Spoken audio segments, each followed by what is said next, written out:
So you want to play Blood Angels. This video is going to teach you all about their combo patrol box, a little bit about their lore, a little bit about their index, their general rules, and it's going to give you a great first impression on the entire army.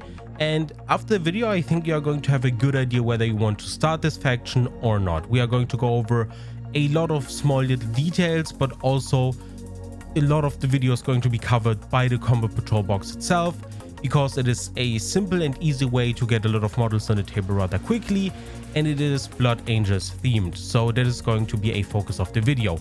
If you want to jump to any specific part of the video, there are going to be timestamps down below or in the timeline of the video.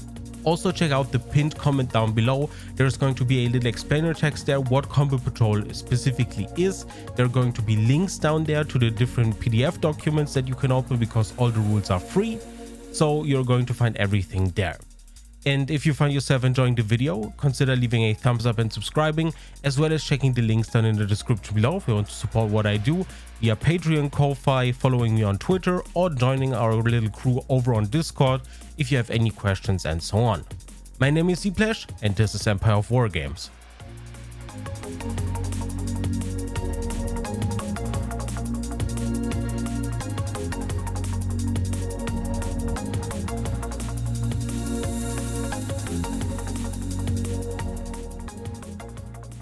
Alright, so what we are going to do over the next, 40 minutes, an hour or so, is going to talk about the Blood Angels in specific. I'm first going to go over the lore and give you a small little overview who the Blood Angels exactly are and who the faction is for. Then we are going to talk about who the faction is for on the tabletop, so who's going to enjoy playing them, what are the combo patrol rules, or what are the first impressions on the combo patrol, how do they play in full 40k, because there is a difference between combo patrol and regular Warhammer 40k. Even though it's not that big, it is still noticeable, and I want to talk a little bit about that difference. And then we are also going to talk about points that you're going to get, savings, upgrades, all that kind of stuff is going to be discussed. The complexity, ease of use. Is this box of any use for veterans, so someone who already has a 2000 points Blood Angels army, or any kind of Space Marines for that matter? And yeah, I'm going to give you a few tips and tricks, and yeah, other just things that you might not think about along the way. So if you want to skip into any part, feel free to use the timestamps and you're going to immediately find what you're looking for. How about we start with the lore of the Blood Angels and who they are exactly. So the Blood Angels are one of 20 first founding legions of the Space Marines that were designed and created to conquer the stars for humanity and for the Emperor. So they are the 9th legion, and before the second founding broke into legions, their chapter strength was incredibly high. They were one of the most popular chapters. Their Primarch Sanguinius was very much beloved. There was no one out of the other Primarchs who hated him. And the legion itself kind of had a high standing amongst all the other legions and the other Space Marines. They were very well known across the galaxy for their bloodthirsty nature in battle. They are very much close combat focused, and it is also reflected within the gameplay, of course. But yeah, they are kind of feared as well. And especially these days, a lot has changed. Sanguinius has obviously died, and that has had a huge impact on the Blood Angels, their gene seed, so what makes them special, and kind of the strength and special traits they get from Sanguinius. And kind of that, all of that malfunctioned once Sanguinius died, and all they can hear is an echo of his death scream, and that is what is going on in their heads, and they need to suppress that. So they have a flawed gene seed that has two big problems. One of them is called the Red Thirst. The Red Thirst is an affliction that the Blood Angels and their successors have. It is an overwhelming desire to drink the blood of those they slay. The more blood they spill, the stronger the desire becomes. By channeling their bloodlust, the Blood Angels can unleash a ferocity that has led them to victories beyond count. However, sometimes they lose control of the Red Thirst, and in the aftermath of such battles, it is not uncommon to find the bodies of foes, and more disturbingly still, the occasional Imperial citizen drained of blood. That is the Red Thirst. It is not a joke. It is a serious downside of the kind of Blood Angels, but it is also kind of what makes them cool and gives them their image. Most of the Blood Angels are really, really good looking, and they have vampiric traits, and that is what makes them kind of very popular, because it is a cool design language. Having a lot of blonde dudes that are very good looking, as well as them being vampires, cool red power armor and all of that makes them just seem very special, seem impressive, and seem cool and aggressive, because Red Thirst obviously makes them, go in, get blood, and feel better about themselves. But then we also have the Black Rage. The Black Rage is another affliction that affects the Blood Angels and their successors. And beneath the surface of every Space Marine who bears their genetic legacy of sanguinius, a bubbling rage exists, an inner darkness that can only be caged by relentless willpower. To be found wanting is to be plagued by a growing madness.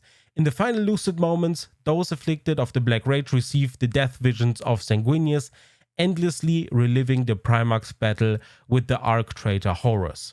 And they see Horus in everyone, and once you're afflicted by the Black Rage, you are either going to die on that battlefield, or you're going to be part of the death company, which means that the next time you get deployed, you die on that battlefield, because they're kind of, just shoving you out of whatever transport they can find, and they're pointing in some direction, and you're probably going to kill that.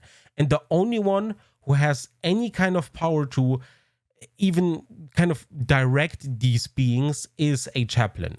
Chaplains have been successful to kind of mitigate most of these problems, and that is also why chaplains are kind of highly valued within the Blood Angels themselves. So there have been some steps made, and they are trying to research things still, but Warhammer 40k is a very stagnant setting, and there's never really going to be anything that can help with that.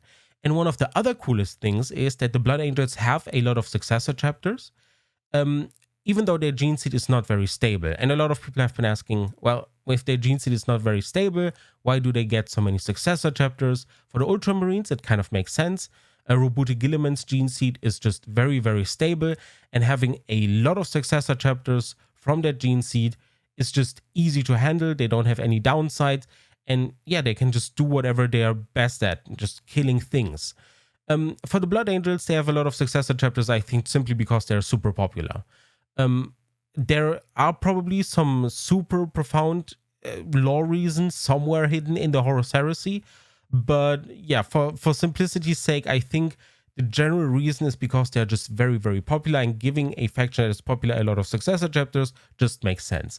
The most popular ones are the Flesh Terrors, which are a step away from being a World Eater successor, to be completely honest. They're Blood Angels, but even more aggressive. No remorse. They are just going in there, and they are super aggressive. And the Lamenters are kind of in yellow armor with a checkerboard pattern, and they have been kind of founded during the Cursed Founding. And, everything they do, no matter where they deploy, no matter what they do, they die, and they are unlucky, and things never go their way. They do everything wrong, and just nothing ever works for them. So those are just two examples, and there are countless of other successor chapters that have their own ways to deal with the Red Thirst, with the Black Rage. They have their own rituals, they have their own kind of ideas and things they do to kind of, fight for Sanguinius or in Sanguinius' honor. And I highly recommend, just whenever you're looking at the Blood Angels, to not just look at the Blood Angels themselves, but also to look at the successor chapters. Because if you like the Blood Angels, there is a high chance that you might find a successor chapter that fits your needs even better. Or you can go out and write your own successor chapter if you wanted to. There are a ton of guides out there in the internet to help you a little bit of how to make your own successor chapter be interesting, not overpowered, and so on. I'm sure you'll find the resources there.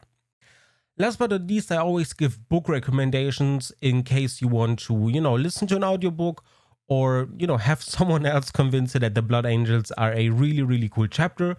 So for the current Warhammer 40,000 timeline, we have 3 specific books that I recommend, which is basically the Dante trilogy, which is the book Dante, which is the Devastation of Baal, and Darkness in the Blood. Those are probably the ones that you should check out if you want to have kind of a current state of events for the Blood Angels.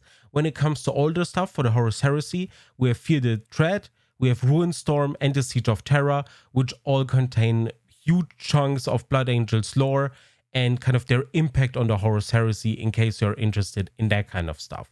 So there are a lot of books to check out. You can also just, Google for Blood Angels books, because they make a ton of appearances in all kinds of books as kind of maybe not the main protagonist or the main chapter that is going to be featured, but they still play significant roles in those books, and you can easily find them all across the internet. Alright, now that we know who the Blood Angels are from a lore perspective, who are they on the battlefield in a miniatures game? So on the tabletop, the Blood Angels are a melee-focused, close combat-heavy army that is featuring a lot of their specific units, like the Death Company, that is kind of filled with Black Rage, and those are primarily melee-focused. They have their own special Sanguinary Guard, which are just a unit of guys with wings, fully golden armored with special masks and super top tier war gear. Those are very impressive, have always been very strong on the tabletop. Currently, they are very expensive, but I'm very sure that GW is going to fix them in the near future. But yeah, always have been very impressive. So their kind of idea and shtick is that they are very fast moving. Jump pack units are their bread and butter. And, they like using dreadnoughts and all that kind of stuff. You are going to find a lot of Blood Angel specific units that are very close combat focused, that are very, aggressive. And the Blood Angels just reward you for going in there and attacking your opponent as quickly as you can. So obviously, if you like Space Marines because of their bolters and because of shooting, the Blood Angels can do that, but I would strongly recommend a different chapter. The Blood Angels are not really a jack of all trades. They're very specialized in their jump pack and melee focus. So they're very narrow in that regard. So if you want melee Marines, Blood Angels are a great pick. Other than that, I would recommend more general chapters like the Ultramarines or something. Or you just go out and paint your Marines as any kind of chapter or any kind of successor chapter. And yeah, you just claim there are Blood Angels in that game, Ultramarines in another, and you're going to do just fine.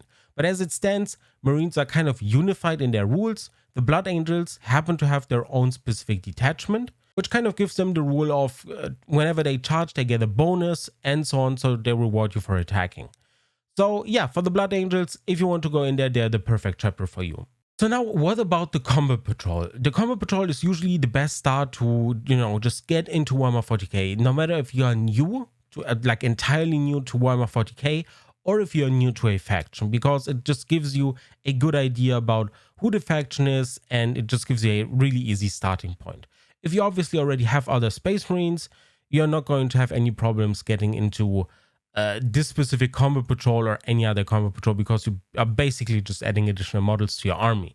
But if this is your first box of Space Marines, yeah, we need to go a little bit more into detail of what the box contains, its kind of theme, its ideas, and yeah, if it's worth it or not. So first of all, a couple of very, very basic ideas that I feel like I need to share, because those are the questions I get asked a lot.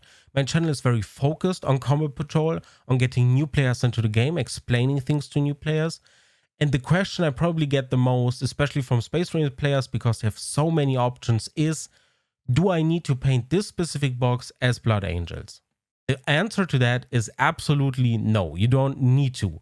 The only thing that you're getting for the Blood Angels that is specifically meant to be used for the Blood Angels is an upgrade sprue with shoulder pads and a weapon or two and a head or two. But you don't need to apply them. You have enough regular shoulder pads in there, and you can paint them however you want. A lot of players are just getting these Combat Patrol boxes because they have savings, but they are playing Salamanders or something else, and they're just getting this box to possibly get an Impulsor and a couple of other models at a discount. So if you want to, just get this box because you like the models, or you want to play this specific Combat Patrol, but you want to paint them in green or pink or, I don't know, yellow and brown, you can easily do that. Do whatever you want. And even when it comes to the upgrade sprue, you can just, ignore the shoulder pads, but you can still use the chainsaw, the pistol, the different hats, and the details, because they still look cool. And while the blood droplets and kind of things that look clearly Blood Angels are probably going to be a little bit too specific, a few of the other details are easy to be applied and are not Blood Angel specific at all. So you can still make use of that specific upgrade sprue. Now, one thing that is irritating a lot of Space Marine players or a lot of people who are interested in Blood Angels and who have been maybe reading about the lore is that whenever you look at the Combat Patrol box, it is not a very melee focused box. Yes, your Librarian has a sword, and yes, your aggressors have, power fists, but that is where the fun ends. And there's one important thing to understand about Combat Patrol. While in full Warhammer 40k you have access to the Blood Angels detachment, which is rewarding you for charging, and it makes your charges stronger and it rewards you with melee benefits. In Combat Patrol that is not the case. All you have in Combat Patrol is a reroll to your hit rolls via Oath of Moment. And that makes every Combat Patrol Space Marines very, very similar. They are all just rerolling hits. That is it. No matter if it's in melee, no matter if it's in shooting, you pick a target, and if you attack that target, you're rerolling hits. So that makes every Combat Patrol not really feel like that specific chapter. So that is just something you have to understand about Combat Patrol. It is meant to be your stepping stone, or maybe as a simpler format, or maybe later on you are going to get friends into the game, and Combat Patrol is going to make that easy. But yeah, you're not going to get the full Blood Angels experience with this specific box and with the Combat Patrol format. That is important to understand. So before we go over the contents of the Blood Angels Combat Patrol box and the Combat Patrol format itself, I wanted to quickly take a look at the full-on Warhammer 40k 10th edition Blood Angels index, just to give you a clear idea on how they play on the battlefield. So detachment rules are not something you have access to in Combat Patrol. That is important to understand. So the Blood Angels and what makes them special is the Red Thirst detachment rule. Each time an Adeptus Astartes unit from your army is selected to fight, if that unit made a charge move this turn, until the end of the phase add 1 to the strength and 1 to the attacks characteristics of melee weapons equipped by models in that unit. This one is significantly weaker than it was back in 9th edition, but I think it still kind of gives you an idea of who the Blood Angels are, and it transfers the idea very well. And you've also learned about the Red Thirst in the video already, so you know what is going on and why it makes them stronger.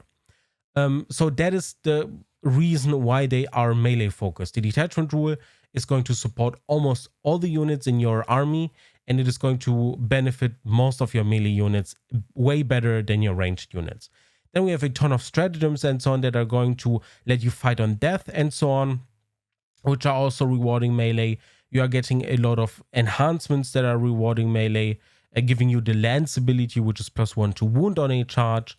Most of your characters like Astaroth or Dante are very, very strong melee characters and so on. So the index is going to do the Blood Angels justice.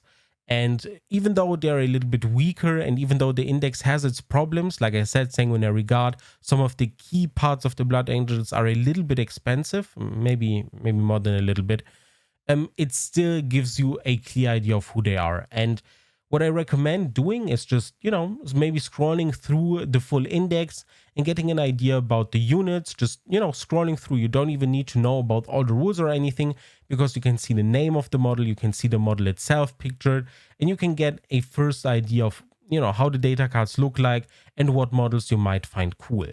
And with that, we are going to go over the Combat Patrol rules and the Combat Patrol data cards.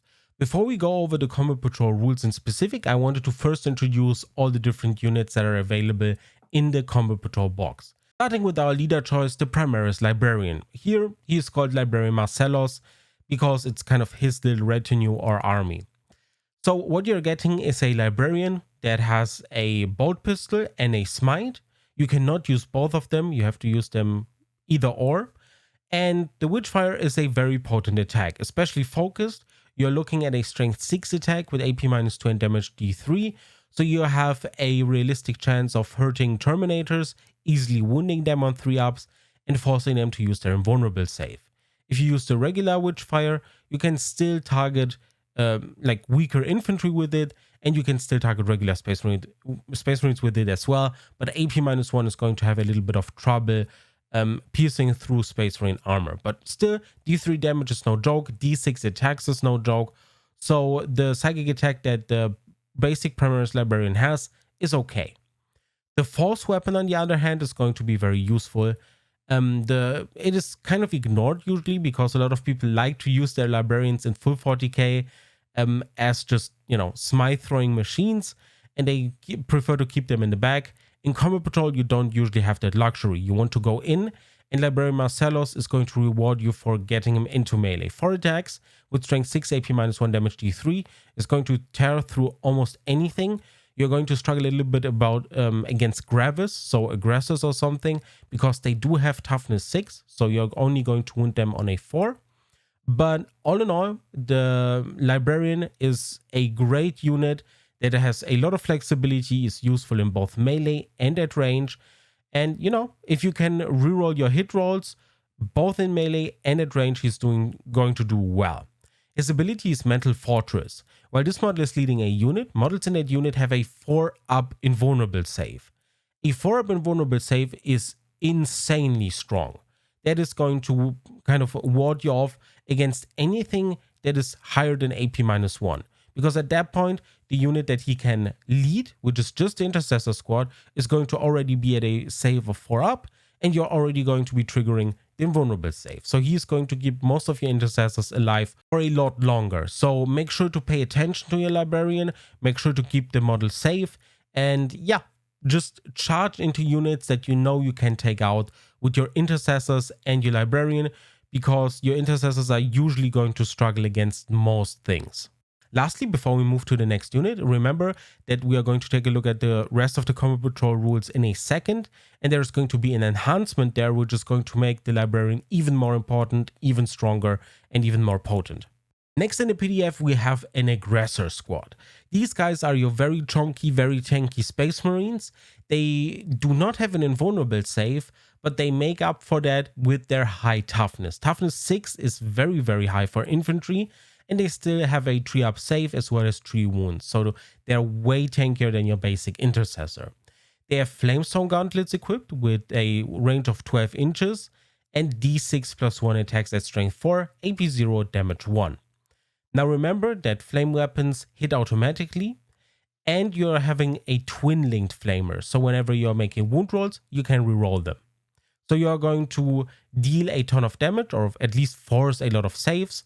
And yeah, depending on your opponent and how good their save is, the Flamestone Gauntlets are probably going to struggle to get things through, but you're going to get in the occasional chip damage even against Space Marines. And after that is done, you're probably going to be close enough to use your Twin Power Fists.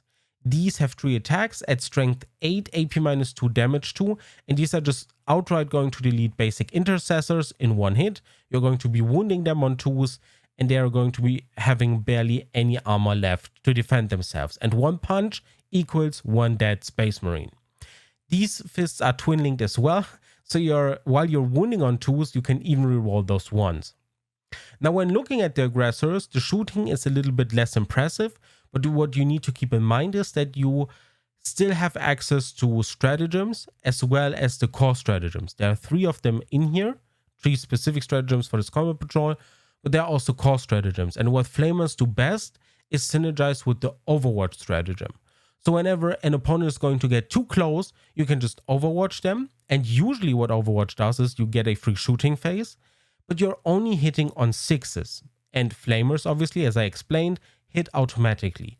So you're going to have an easy time applying a couple of more wounds before your opponent gets to maybe charge or maybe even to shoot, depending on how close they are. So with the aggressors, keep the Overwatch stratagem in mind, and remember that you have that option whenever an opponent moves a little bit too close to the objective or wherever you have your aggressors positioned. Next up, we have a very interesting unit. We have the Incursor Squad.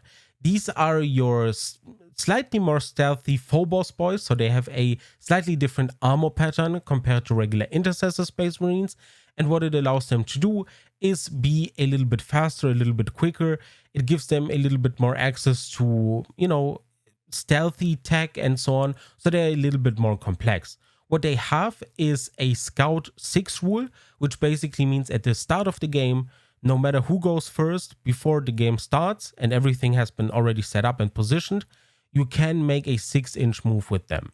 So it allows you to position yourself a little bit better, give yourself an advantage when it comes to moving towards an objective and so on.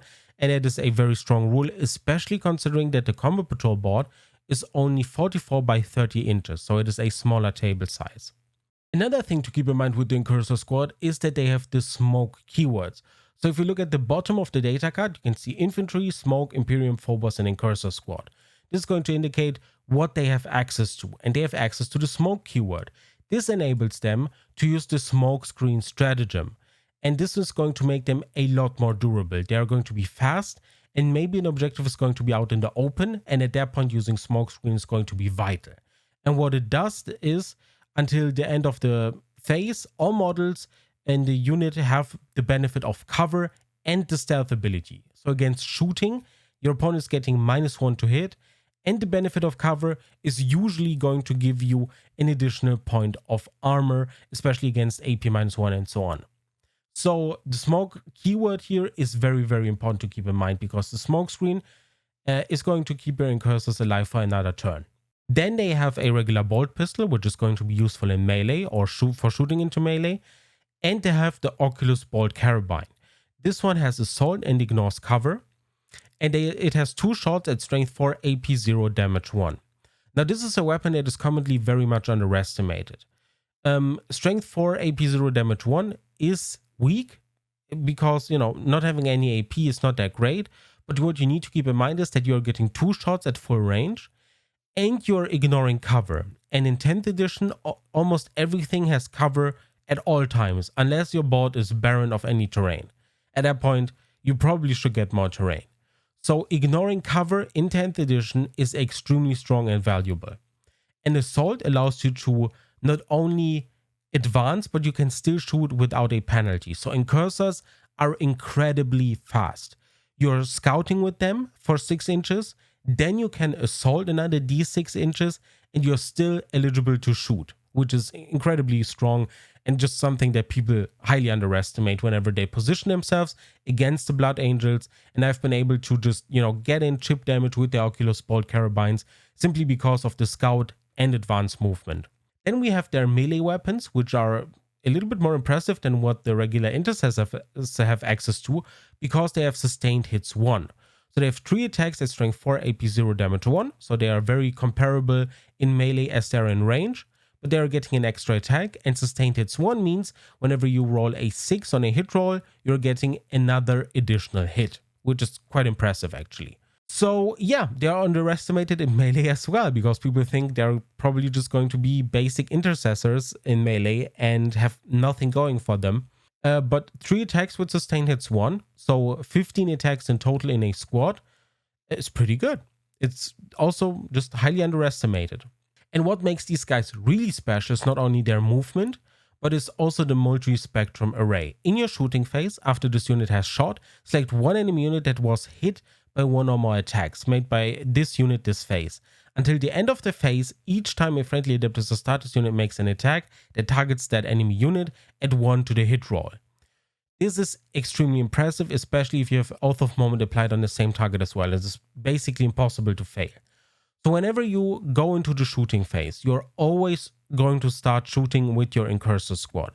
And you're going to try to estimate what other units from your army are going to be eligible to shoot or get into range with the unit they are shooting at to receive the buff.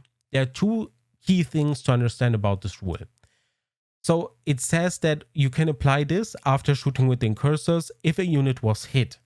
Hitting means you just need to have 1 hit. So on the ballistic skill roll of 3+, you need to have a single hit roll. You don't need to deal any damage or anything like that.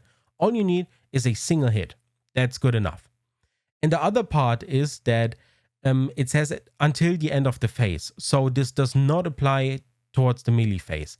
It is just shooting. That is important to understand, because I see a lot of people, especially newer players, getting that wrong and slightly, you know, playing this out wrong. So I felt like explaining this a little bit more in depth. But the Incursors, very much an impressive squad in my opinion, and very much underestimated, as I've said multiple times now. It's a great unit, and you should definitely use most of its cool rules to the best of your ability, because it can be a very impressive unit with a much higher kill count than you would expect. Next up we have the Humble Intercessor, and there's not a lot to talk about here. They have a basic Space Marine stat line with a toughness of 4, a save of 3 up and 2 wounds. They have a bolt pistol as well as a bolt rifle. The bolt rifle has the assault roll as well, so you can advance and shoot without any penalty. But if you stand still, the heavy rule applies. So whenever you stand still and do not move with them, they get +1 to hit. And their weapon is a little bit more impressive than what the incursors have. While it doesn't ignore cover, it does give you an additional AP of -1, which is quite good if you get close up and maybe get a chance to find an enemy unit out of cover. That's when the regular bolt rifle is the most effective. Now, one thing that makes the intercessors worthwhile and very interesting is that they have the battle line keyword.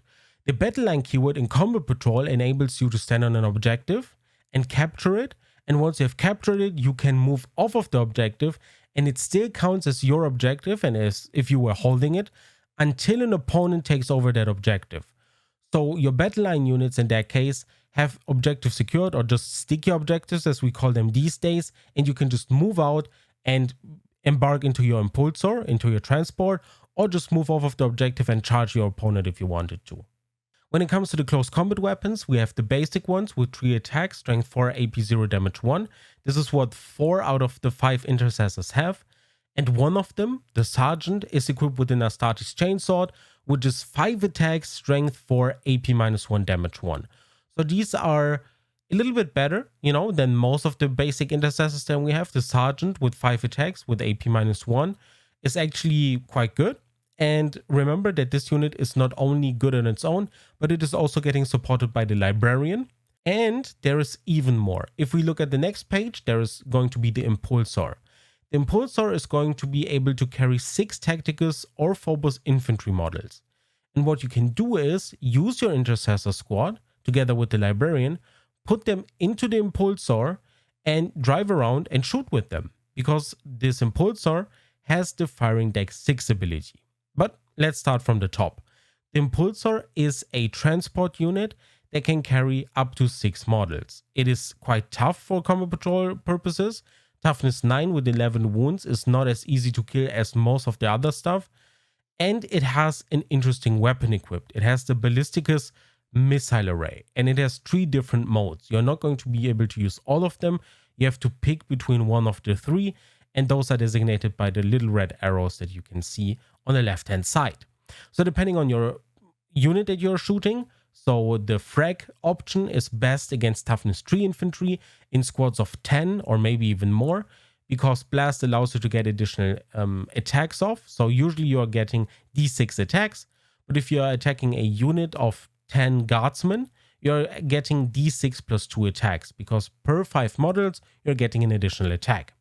Then we have the Icarus system, which has anti-fly of 2 up, which means whenever you attack a flying unit with this one, you're automatically wounded on a 2 up. I don't know how many flying units there are in Combat Patrol, but I can't think of any off the top of my head, so you're not going to be able to apply the anti-fly rule that much, if at all. But it is still a stronger attack. At D3 attacks, you're hitting on strength 8, AP -1, damage 2. So this is ideal against intercessors and so on, because it instantly kills them. And for anything that is even tougher than an intercessor, you use the crack weapon, and you're going to be able to wound most, if not all, infantry on a 3 up, shave off a lot of their armor and do d6 damage. And you also use the crack variant against any kind of vehicle. So you have a lot of flexibility in your weapon array.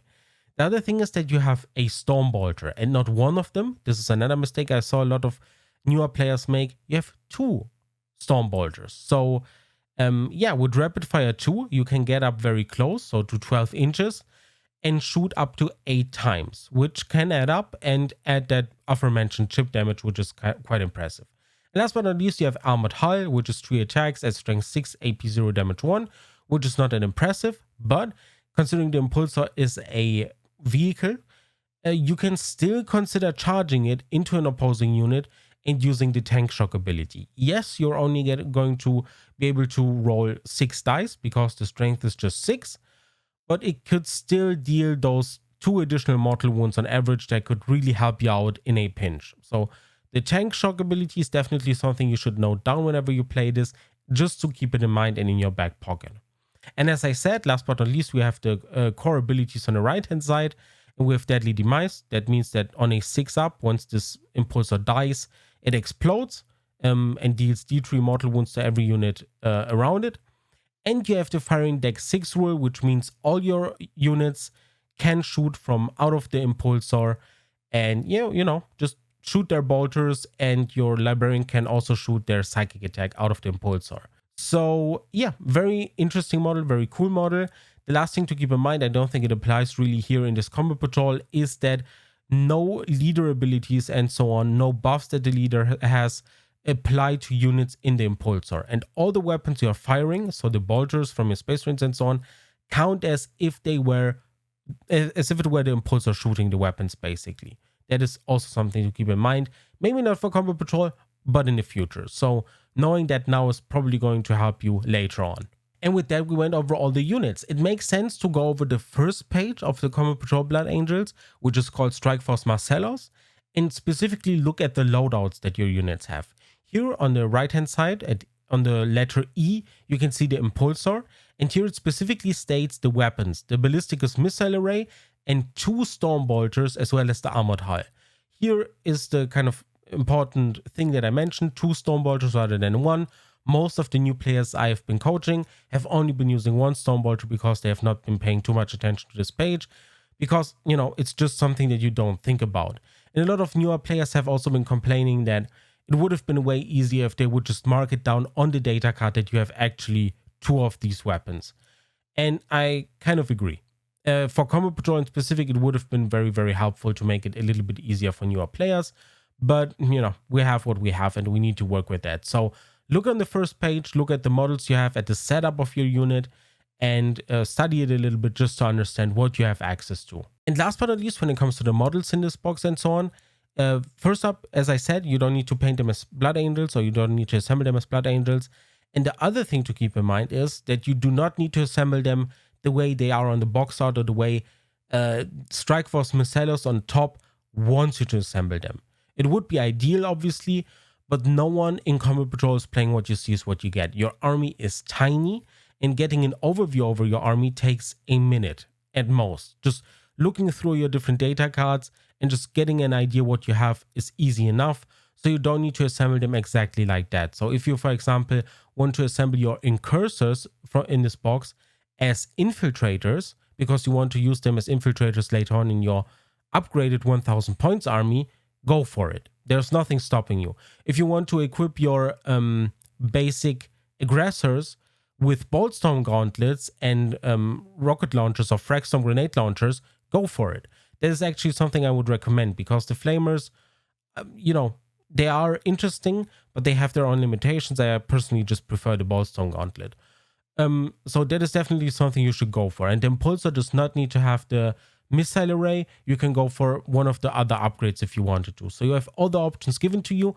The one thing I just strongly recommend is to go for the chainsaw for the sergeant, or, you know, any other melee weapon. But if we are strictly talking this Combat Patrol box, I would really equip the chainsaw that is provided via the Blood Angels upgrade sprue. Next up, we are going to go over the Strike Force Marcellos rules. As I said, you have access to Oath of Moment. This is going to be your army rule, and it is just in your command phase, you pick one enemy unit, and against that enemy unit, you can reroll all the hit rolls, no matter if it's ranged or a melee, and any unit targeting that unit can reroll the hit roll. Then we have enhancements. This is for your librarian and your warlord, and this is what I talked about earlier. This is going to improve them. We have the Ballight Bladesman, which says improve the armor penetration characteristic of melee weapons equipped by models in the Barrows unit by 1. This is incredibly strong. As you may have heard me saying, AP 0 weapons are a little bit they're not that strong, but adding an additional AP to all your melee weapons is very impressive. Because the chainsaw you have with 5 attacks, remember, from your sergeant in the intercessor squad, would go up to AP 2. And so would the librarian sword. That would go up to AP2 as well. And that is a critical threshold to really decrease the odds of your opponent just making their save rolls. So that one is very, very strong. The default enhancement is also what I recommend here. But you have options, and you could, if you play this Combat Patrol multiple times, to go for Radiant Wrath, which is psychic. Both of the Bearer Smite weapon profiles have the anti-monster 5-up and anti-vehicle 5-up abilities.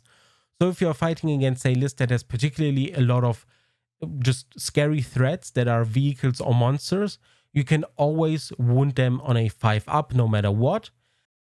And another important aspect to remember is that the 5-up counts as a critical roll. And your librarian with the smite and the focused witchfire has access to devastating wounds. That means whenever you roll a critical wound, you deal your damage in mortal wounds, which is almost impossible to negate or avoid unless your opponent has a feel no pain type save. So that is going to be a very strong combination. So against very specific combo patrols, Radiant Wrath is probably going to end up being the better choice. But for most of your games, just go with the Bellite Bladesman, because that is going to carry you through most of your battles. Especially considering that your intercessors are battle line, and battle line units have the unique characteristic that they can capture objectives and they are going to be sticky objectives. So you can move off of them and they still count as if you would be holding them. So if you want to move off of them and charge into the opponent with the intercessors and the librarian with the buffs and the enhancements to AP, you can easily do that. When it comes to secondary objectives, the Blood Angels combo patrol is a little bit weird. We have Angelic Wrath first, which reads: at the start of your opponent's turn, you score 4 victory points if you control one or more objective markers that are within 6 inches of your opponent's deployment zone. This is going to be the most heavily guarded one, but depending on the combo patrol, your opponent is going to have very little units. So if you're fighting, for example, Grey Knights or so on, you're going to have an easy time scoring this one. But against a combo patrol that has a ton of units, like the Tyranids or the Orcs, you may be struggling here. So this is a little bit matchup dependent. Don't think too much about it if you're completely new to the game. Just pick the one that you like. And Angelic Wrath is definitely not a bad one. But later on, after your 5th, 6th game, especially with just one combo patrol, you're probably going to try and want to figure out matchups, and whenever picking Angelic Wrath is actually worth it over the secondary objective, Strategic Aggression. This one reads: at the start of your first battle round, select one enemy monster or vehicle model. If there are no such enemy monster vehicles models, you can pick a character model instead. At the end of the battle, you score 10 VP if that enemy model is destroyed. This one is usually the safer option. Combo patrol tends to be very bloody, and you usually end up killing monsters and vehicles. This one, remember, does not have a lot of super high strength weapons, so you're not going to have any las cannons here and so on. So this is again matchup dependent. If your opponent has no monster or vehicle, I usually always go for Strategic Aggression, because a basic Terminator captain or a basic librarian like we have him here is probably most likely 90% of the cases going to die, and that is a safe 10 victory points. So it is technically the better objective. But if your opponent happens to have a, I don't know, toughness 11, I think, Dune Crawler against, for example, Adeptus Mechanicus, you're probably better off picking Angelic Wrath. And you're probably always going to already see that the secondary optional enhancement with the anti-vehicle and anti-monster and the optional secondary objective are kind of synergizing, because, you know, they kind of work together. Your librarian gets a bonus against monsters and vehicles, and your secondary objective wants you to kill those. And last but not least, we have our stratagems. These ones are very, very important. I am probably going to say this in each and every combo patrol review I'm going to talk about, but it is important, especially for new players. But I think also veterans need to hear this a lot more. Please do not use your command points on rerolls. Command rerolls are nice and they are very tempting, but your stratagems are usually a lot more impactful. Dealing mortal wounds with tank shock has a lot more impact. Having a CP open to use the Overwatch stratagem with your flamers is going to have a ton more impact than just a singular reroll. If it's going to save your impulsor, and if it's the last kind of shooting attack your opponent has, then use it, but use it very, very sparingly, because all your other stratagems are going to be way more impactful and way stronger. I'm saying this because I've been watching a lot of newer players play 10th edition and combo patrol in specific, like dozens of them, and 99%, I kid you not, use the command reroll stratagem, because it's so easy to remember, so easy to use, and they feel like they're spending their CP and they're being somewhat efficient with their resources. But generally, try to look at the 3 stratagems that you have specifically for your combo patrol, if all the other core stratagems are, it's just too much for you, because there are 12 of them, to be honest. But I would rather you spend them on the stratagems you have in your command, kind of in your PDF for your combat patrol, rather than just spend it all on command rerolls. So what are the stratagems? We have Controlled Ferocity. For 1 CP, you target one unit in the fight phase just after an enemy unit has selected its targets, and you pick one infantry unit, and until the end of the phase, each time an attack targets your unit, subtract 1 from the hit roll. This is very, very strong. Getting a -1 to hit for your opponent is going to significantly decrease their odds of hitting, especially if they are not hitting that great to begin with. So if you're getting hit by something usually stronger, but it's hitting you on force, it is especially effective. So Controlled Ferocity is going to keep your intercessors alive for a turn longer usually. Then we have Harness the Flaw. For 1 CP, in the fight phase, you pick one Adeptus Astartes infantry unit from your army that has not been selected to fight this phase, and until the end of the phase, each time a model in your unit makes an attack, reroll a wound roll of 1. If that attack targets a monster vehicle unit, you can reroll the wound roll instead. And that is going to help you with your secondary objective, obviously, and it is very strong because, remember, we don't have a lot of super high strength attacks, so being able to punch up is going to be very, very strong. And, if you have Oath of Moment on that monster vehicle, so you're going to reroll all your hit rolls, and you use Harness the Flaw against a monster vehicle that you're attacking, you're basically getting access to full Oath of Moment on that turn, which is very impressive. So as I said, those two stratagems already are way better than just command rerolling. And then we have Rapid Strike. You use one Intercessor and Cursor squad, your unit can make a normal move, but it cannot embark. So this unit can then not declare a charge. So what Rapid Strike does is, it potentially makes your Incursors even faster, or your Intercessors. So your Incursors could potentially, on the first turn, make a 6-inch scout move, advance, make their basic movement, then advance, and then use Rapid Strike for another 6-inch move. That is insane. You could be on the objective first turn in the perfect position in cover and be shooting whatever you want. So Rapid Strike is also great. It also helps you a little bit to avoid maybe unwanted melee scenarios and so on. So keep that one in mind. The stratagems here are very, very good. And with that, we covered all the rules for the Combat Patrol Marcellos, or the Strike Force Marcellos. This one I would rate as one of the most complex ones out there, simply because of the small nitty-gritty things. So the Flamestone Gauntlets together with the Overwatch synergy, the Incursors with all their little small things, with the Multi-Spectrum Array, with the Smoke keyword, their weapon which ignores cover and is Assault, your Intercessors which are going to be buffed up, with the Librarian, your Astartes Chainsword and so on, and the Impulsor, having you make a ton of decisions with your missile array and what you're targeting with which weapon type.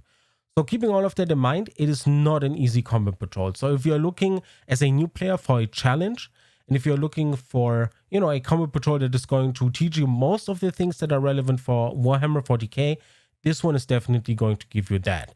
If you're just someone who enjoys Blood Angels and is a Blood Angel enthusiast, but you're not the best Warhammer 40k player, or you're completely new, don't let this scare you off. Just take everything step by step, especially if you're playing against someone who already plays Warhammer 40k, you're going to do just fine. If you're not going to be able to remember everything, who cares? Just in the next game, you're probably going to, just try and remember more and more things and get into the groove of things. So while I would rate this as not the easiest one to start out with, I still think that as a beginner, you're still going to have a great time, simply because it's, in the end, just, at most 4 units, because the Librarian gets attached to your Intercessors, and that's that. So I think you're going to do just fine. Next up, we are going to talk about the value and the price of the box. So what you can see in the table in front of you is the general price for the regions of, UK, Europe, the US, Canada, Australia, and Japan. And then on the right-hand side, we have the savings, and in the middle, you can see all the prices. For the Intercessors and Incursors, it is important to remember that both of those units are not a full box, but you can run them in units of 5. So what you're getting is, 5 Intercessors and 5 Incursors, and that is why I had to, chop the price from the GW store in half to properly represent that.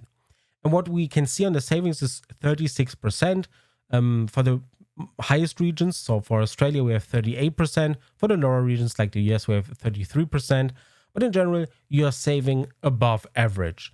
And you're also going to notice that I did not include the Blood Angels upgrade sprues here because not everyone is going to use them. And when I learned something from my past Combat Patrol reviews, it is that 99% of you are not going to use them. Most of you are buying these to use them for other chapters, and selling these upgrade sprues is very, very difficult unless you have a friend who desperately needs them. So, you know, those upgrade sprues, if you really wanted to add them into this list, are both going to add approximately another 5 to 6% to the savings if you're curious. So if you wanted to add them, you know, expect a 40% savings for this box. So it is going to be high regardless. So you're going to save a ton of money on this one. And the Impulsor is the reason why. GW separately is not having a lot of success selling Impulsors, simply because their rules have been sucking a lot. And that is also the reason why it was featured in up to 3 Combat Patrol boxes up until recently. One of them is probably going to get removed. I'm not sure what's going to happen with the baseline Space Marine Combat Patrol box, but it is what it is. The savings here are just very, very high. And if you add the upgrade sprues, from which you are probably going to use a couple of heads, the arm, the pistol, and the chainsword, it is even higher.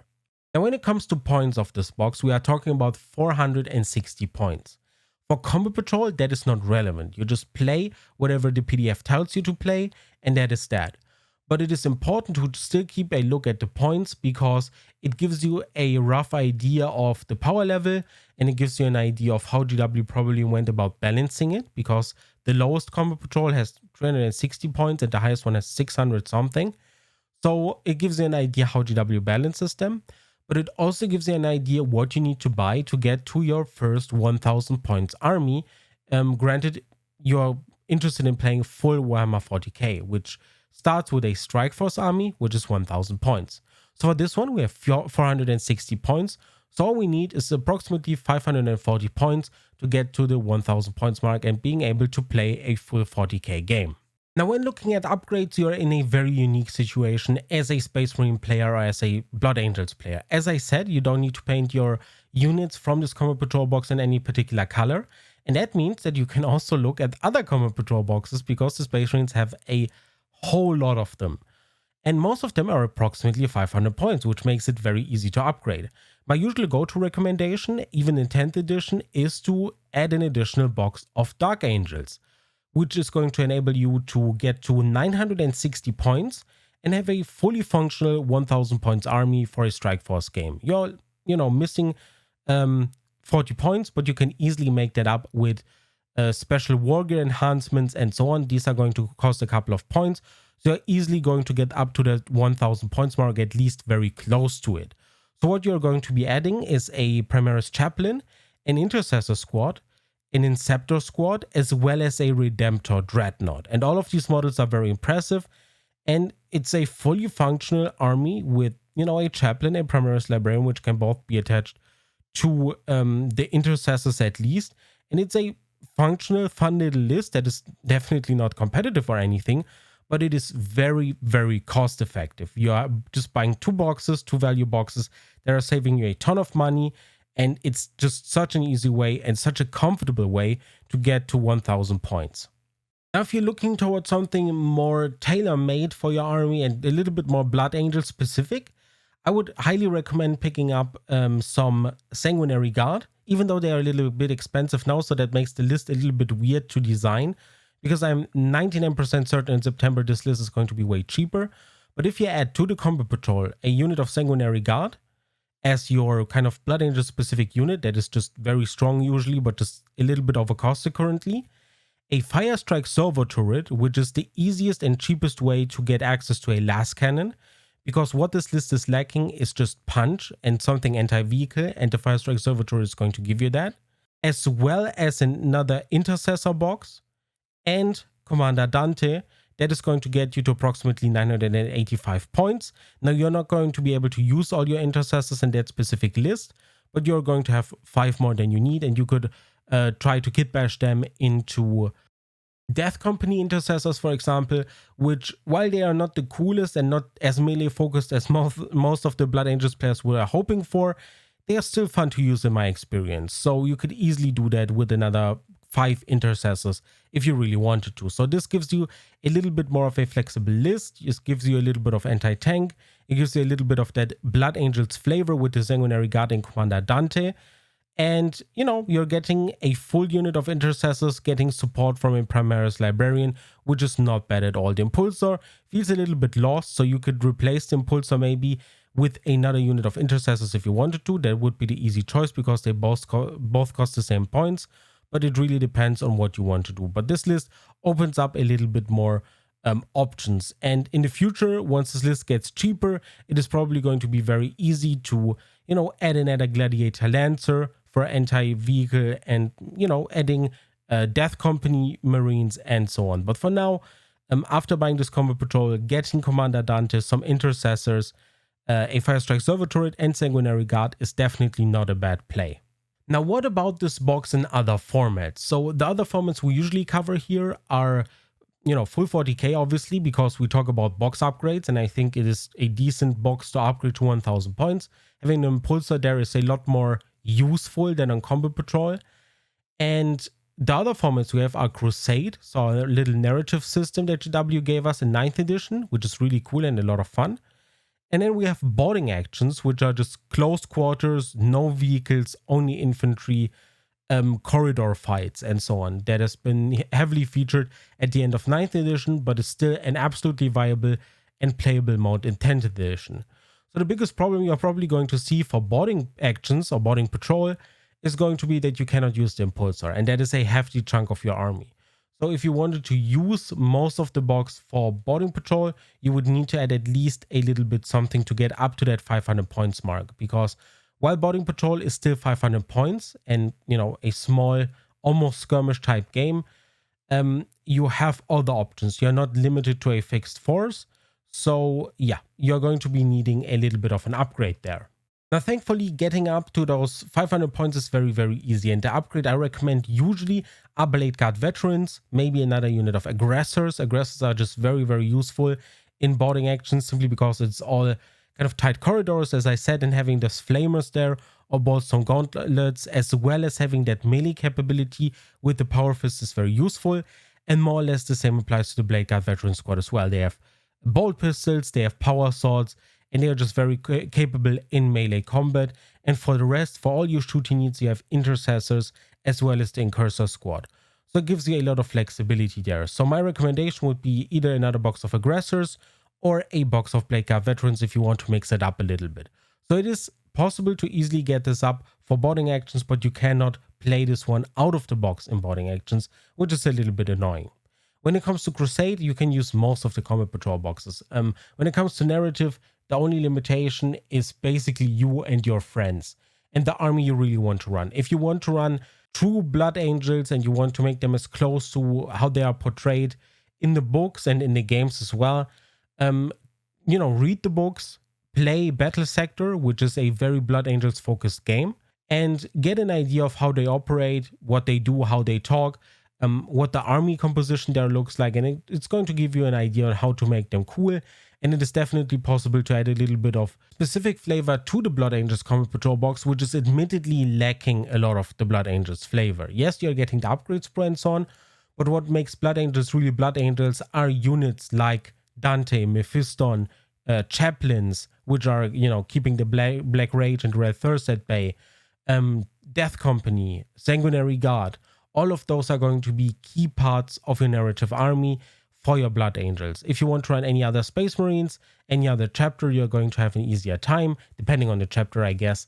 But for your successor chapter, it is super easy. Just buy this one, make up lore as you go, make up lore for your units as you go, and you're going to have a great time. For Blood Angels in specific, I think you're going to need to put in a little bit more work, research a little bit, and, you know, buy your upgrades tailored specifically to your campaign. Talk to your friends, talk about their opinions and so on, and, you know, create cool narrative games where just everyone has fun, because just winning in a Crusade campaign is kind of not the goal. The goal is having cool, wacky upgrades for your characters and models and playing a cool force that really kind of, in this case, embodies the Blood Angel spirit. What remains is the rating. As always, we are going to go over all the 5 points: monetary value and savings, beginner friendliness, rules, value for veterans and ease of expansion, as well as usefulness in other formats. Starting with monetary value and savings, I'm going to give you this one a 9 out of 10. The savings here, especially if you're making use of the, chainsaw and so on from the upgrade sprue, is very, very high and almost unrivaled among any of the combat patrol boxes that are out there. So giving this one a 9 out of 10 is definitely deserved here, simply because the value is great. If you do not have any impulsor, it is just a great box to pick up. And yeah, I just think the 9 out of 10 is definitely deserved. For beginner friendliness, I'm going to give this one a 4 out of 10. And the 4 points come because assembling this box and so on is also part of the beginner friendliness part. And it is relatively easy to assemble, except for the impulsor, which usually a lot of new players leave massive gaps on the side panels. If you've ever assembled any Space Marine tank, any of the newer ones, you know exactly what I'm talking about. But everything else, the intercessors, the aggressors and so on, are just so easy to assemble. Making use of the upgrade sprue if you want to is super easy, and that is why I'm giving this one a 4 out of 10. What is kind of deducting a ton of points is just the complexity of the rules and playing it out of the box in combat patrol and so on. That is just something that is not very easy. So if you're a beginner and you're not that confident in the rules, ask your friend, maybe try things out, maybe proxy things with just, I don't know, paper printed out models and just putting them on bases, and trying to make it work that way, to just try things out. But yeah, if you're not just someone who is looking for a challenge and someone who's looking for a more difficult box to play and to learn and to get really into the hang of things, this one is going to be a little bit more difficult, and that is why I'm giving it a 4 out of 10 for beginner friendliness. When it comes to the rules, I'm giving this one an 8 out of 10. Because despite having an impulsor, which is kind of wacky in combat patrol because the board is so small, they made it really work. Their kind of abilities that they're giving the librarian, the enhancements, the incursors, which are very much underestimated, the stratagems, which are very strong in my opinion, those are all strong points. And I don't think that this specific combat patrol has a lot of bad matchups. It doesn't have a ton of very good matchups or easy matchups, but I think it is going to fare well against any kind of some of the top tier boxes, even when it comes to the rules and just combat patrol in specific. So I think in that regard it is fine. I deducted the 2 points simply because of the impulsor. I think it is a clunky model, but they gave it a strong upgrade with the missile pod, so it's still okay. And my biggest problem with this one are the secondary objectives. The optional one where you need to either kill a vehicle or a monster, or optionally, if both of those don't exist, a character, is very situational. If you can find a combat patrol that just doesn't have a monster or a vehicle, and all you need to do is kill some kind of wacky captain or an orc boss, that one at that point gets insane. If you're forced to take out a Nonaga Doomcrawler, you're going to have massive problems, especially if your opponent is going to shoot that thing at max range and try to avoid you at all costs. And, getting those secondary objectives to work is very, very difficult. And that is why I deducted those 2 points. Then we have value for veterans and ease of expansion. I think the value for veterans is very easy to explain here, because I know a ton of Space Marine players that have been playing Primaris Marines ever since 2018, so ever since their inception. And even some older Space Marine players who have not yet picked up an impulsor simply because it's separately super expensive and not worth it. And in a combat patrol box, it's actually great because you're getting a ton of other models. Most of the savings come from having the impulsor in the box. And, if you want an impulsor, why not just get a combat patrol box at a discount, at a third-party retailer discount? Don't buy from GW, you're paying a lot more money. It's just cool. And that is how I got my impulsors. I bought combat patrol boxes because it's worth. You're getting a ton more stuff for very little more money. So the impulsor here costs what? Even discounted 50 euros or something, or 60 euros. And the entire combat patrol box costs 90 at a discount. Or at least that's the price I can get it at. So for another 30 euros, I'm getting 5 incursors, a librarian, 5 intercessors, and 3 aggressors. It's a no-brainer, literally. So yeah, just for veterans, if you don't have any impulsors, just don't get it separately. Take that money, unless you can really not do anything with aggressors, intercessors, and incursors, but I highly doubt that. Just everyone has some kind of use for these models. So in that regard, it is super good.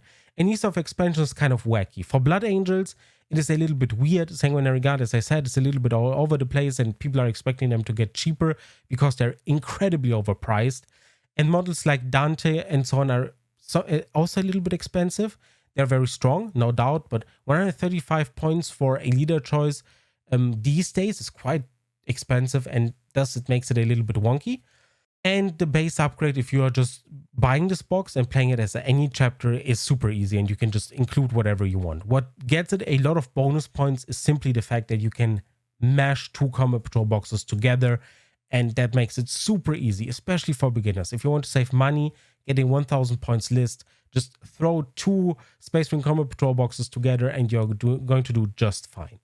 And that is why I'm going to give the value for veterans and the Ease of Expansion an 8 out of 10, simply because while it has a couple of problems here or there, I think it definitely deserves the 8 out of 10 here. Maybe even a 9 out of 10, but I give it an 8 here. Then we have usefulness for other formats. And as I said, for Crusade, almost anything goes, right? For basic, 1000 point games and full 40k, as I call it, it's fine. But if you are looking at Blood Angel specific things, it is a little bit more difficult to upgrade. And for bonding actions, you cannot use the impulse and you need to buy something else. So when it comes to usefulness for other formats, you are lacking a little bit of that flavor from the Blood Angels. So if you want the Blood Angels flavor, really, you need to get Mephiston, you need to get Dante, Sanguinary Guard, Chaplains. Yeah, you need to get those Blood Angel specific units, which are just really lacking here. That has an advantage, because that means that you can use this box for every chapter, but the downside is that a lot of the Blood Angels flavor is not there. So when it comes to usefulness of other formats, I'm going to give this one a 4 out of 10. It still has its uses for Crusade. You can upgrade it, you can use it for any chapter if you want to. These are all cool upsides, but the lacking Blood Angels flavor, not being able to use it out of the box for boarding actions and so on, deduct a lot of points. So I'm going to give it a 4 here. So the total points are 33 out of 50, which is, a good chunk above average. I still think this is one of the better boxes to get, especially when we look at value and just, if you want to start Space Marines, why not start here? And I think this is one of the better boxes to get. So all in all, I think 33 out of 50 is definitely a solid rating here. I'm actually going to punch this one up. The value for veterans and Ease of Expansion is going to be a 9, so I'm going to give this one a 34 out of 50. Spontaneously decided that because I think it just makes sense. The value for veterans and the Ease of Expansion is easy enough, to give it a 9 out of 10 here. So yeah, 34 out of 50 points. It is a great box if you want to start Space Marines. No matter if it's Blood Angels or any kind of chapter, this is a great box to start with. And while it is a little bit clunky to play and to learn, I think you're going to do just fine. So don't let the rules or something scare you off. If you want to play Blood Angels or if you want to play this Combat Patrol, you can learn it. It's just going to take a little bit longer, maybe 1 or 2 additional games until you get it down, but you're going to do just fine. If you have any specific questions for this Combat Patrol box, rules, upgrades, any questions, like chapter recommendations, maybe even any kind of stuff, drop all of that down in the comments below. Read the pinned comment, maybe there are some things explained there.